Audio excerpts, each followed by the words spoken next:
5 বছর পর আমার মেজো মামা আমাদের বাসায় আসবে। খুশিতে আমার মা বা তার ভাইয়ের জন্য কি কি আয়োজন করলো তা নিয়ে থাকছে আজকের ব্লগ। সকালে ঘুম থেকে উঠে নাস্তা করে একটু ছেলেকে নিয়ে বাইরে আসলাম। ঘরে যেয়ে দেখি মা সব রান্নার প্রস্তুতি নিয়ে নিল।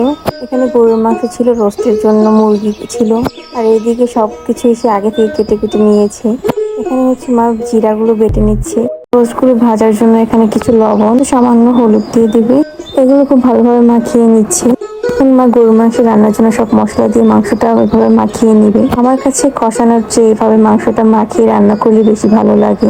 আমার মা সবসময় এভাবে গরুর মাংসটা মাখিয়ে রান্না করে, আর আমিও গরুর মাংস রান্নার সময় সবসময় হাতে মেখে রান্না করি, কারণ হাতে মেখে রান্না করলে আমার কাছে মনে হয় একটু বেশি মজা হয় খাবারটা। এখানে পেঁয়াজ, গরম মশলা, হলুদ, মরিচ, আদা, রসুন বাটা যা লাগে সবকিছু ঠিক মতো দিয়ে মাখিয়ে নিচ্ছি। আমাদের বাসায় সব রান্না সরিষার তেলেই হয়। তো এখানে খুব ভালোভাবে মাংসগুলো মাখিয়ে নিচ্ছে। আপনি যত সুন্দর করে মাংসটা মাখাবেন খেতে তত মজা হবে। এখন পুরো রান্নার জন্য রেডি। এই তো মাংসটা বসিয়ে দিল। এক পাশে হচ্ছে ডিম সিদ্ধ, এক পাশে গরুর মাংস। ডিম সিদ্ধ হয়ে গেছে, এখন হচ্ছে রোটগুলো ভেজে নিচ্ছে। আর গরুর মাংস হচ্ছে যেহেতু সময় লাগে, তো এখনো হচ্ছে। মাংসগুলো ভেজে নিয়ে একটু রোস্ট রান্না শুরু করে দিল। গরুর মাংস রান্না প্রায় শেষ। মাশাআল্লাহ, খাবারগুলো দেখতে খুবই লোভনীয় লাগছে এবং অনেক মজা ছিল।